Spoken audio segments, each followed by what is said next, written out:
7 अक्टूबर 2023 के बाद से मशरक़ वस्ती में इस कदर तेजी से तब्दीलियां रूनुमा हुई हैं कि रियासतों के नक्शे या खित्ते का जोग्राफिया या कम अज कम सियासी जोग्राफिया तब्दील होकर रह गया है। चंद माह कबल एक्सिस ऑफ रेजिस्टेंस या मगरिब की नजर में शिया क्रिसेंट कहलाने वाले मुल्कों या उनकी प्रॉक्सीज का वो हशर हुआ है जो शायद कभी किसी ने सोचा भी न था। और अब सूरत हाल सहयूनियों या ज़ायनिस्ट इंतहा पसंदों के अल्टीमेट गोल ग्रेटर इसराइल की जानिब बढ़ती हुई साफ दिखाई दे रही है, क्योंकि जो भी इस गोल या अज़्म के मुकाबले में आया वो मिटता चला गया। इसराइल ने हमास हमलों के बाद जिस तरह एक एक करके अपने दुश्मनों का खात्मा किया, वो वाज़े इशारा दे रहा है कि ये सब कुछ सोची समझी तवील मुद्दती मंसूबाबंदी का नतीजा है। अगर आप नक्शे पर गौर करें तो एक तरफ लबनान में हिजबुल्लाह की कमर तोड़ी गई, दूसरी तरफ हमास के हमलों के बाद गजा को मलियामेट किया गया और अब मगरबी किनारे में रहने वाले फलस्तीनियों की आफियत के दिन भी लगता है कि कम ही रह गए हैं। और इन तमाम नापसंदीदा इंसानों या फलस्तीनियों को भेड़ बकरियों की तरह हाँक कर टूटे फूटे शाम के किसी ऐसे इलाके में धकेल दिया जाएगा जो इनके लिए एक नई और बड़ी जेल साबित होगा।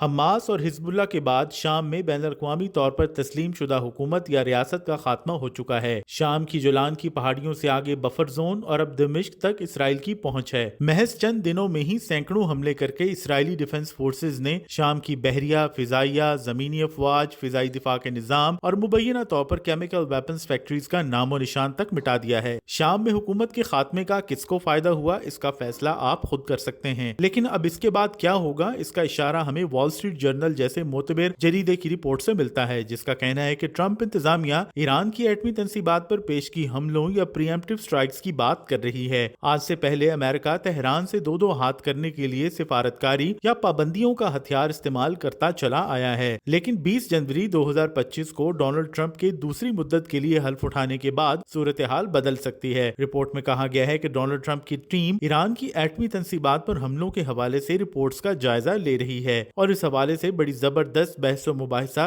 या तमाम तर नाप तोल और बारीकियां अभी जारी है। इसके साथ ही बशारुल असद हुकूमत के खात्मे के बाद शाम की सरजमीन पर अमेरिकन फौजी बूटों की मौजूदगी भी टेबल पर मौजूद है। यानी रूस को धकेल धकाल कर शाम से निकालने के बाद अमेरिका इराक के बाद शाम में भी अपने पंजे गाड़ना चाहता है। ये और बात है कि अफगानिस्तान और इराक में अमेरिकन फोर्सेज का क्या हशर हुआ और उन्हें किस सूरत हाल में वहां से निकलना पड़ा, ये एक अलग से टॉपिक बन जाता है। लेकिन ये बात दिलचस्प है कि शाम के तेल से माला माल इलाकों पर पहले ही अमेरिकन एडेड, अमेरिकन हिमायत याफ्ता या अमेरिका के लिए सॉफ्ट कॉर्नर रखने वाले कुर्द अलहदगी पसंद मौजूद हैं। डोनाल्ड ट्रंप की टीम समझती है कि ईरान के मज़ाहमती एक्सिस के खात्मे और दूसरी तरफ उसके अफजूदा यूरेनियम के ज़खायर में इजाफे से अमेरिका और उसके पालतू इसराइल के लिए काफी खतरात बढ़ चुके हैं। बाज माहिरीन के नजदीक हमास और हिजबुल्लाह दोनों इसराइल के ट्रैप का शिकार हुए, जिसमें यकीनन उसे अमेरिकन सरपरस्ती भी हासिल थी। बशारुल असद हुकूमत के खात्मे के बाद इसराइल और अमेरिका यकीनन शाम को बतौर एक नेशन स्टेट या कौमी रियासत के तौर पर हरगिज बाकी नहीं रहने देंगे। ऐसा ही कुछ हम इराक में भी देख चुके हैं, जहाँ सद्दाम हुसैन के इक्तदार के खात्मे के बाद इराक को पहले शिया सुन्नी बुनियादों पर तकसीम किया गया और उसके साथ ही फिर उसमें अरब और कुर्द की तकसीम भी लगाई गई। ऐसा ही कुछ शायद शाम के साथ हो, जहां शिया सुन्नी और अलावी डिवीजन तो पहले ही मौजूद थी। इसी तरह कुर्द भी एक मुअस्सर नस्ली ग्रोह के तौर पर शाम, तुर्की और इराक की सरहद पर मौजूद हैं। शायद मशरिक़ वस्ती में एक बार फिर ऐसे ही सरहदी लकीरें खींची जाएं जैसे बरतानिया और फ्रांस जैसी 9 आबादियाती ताकतों ने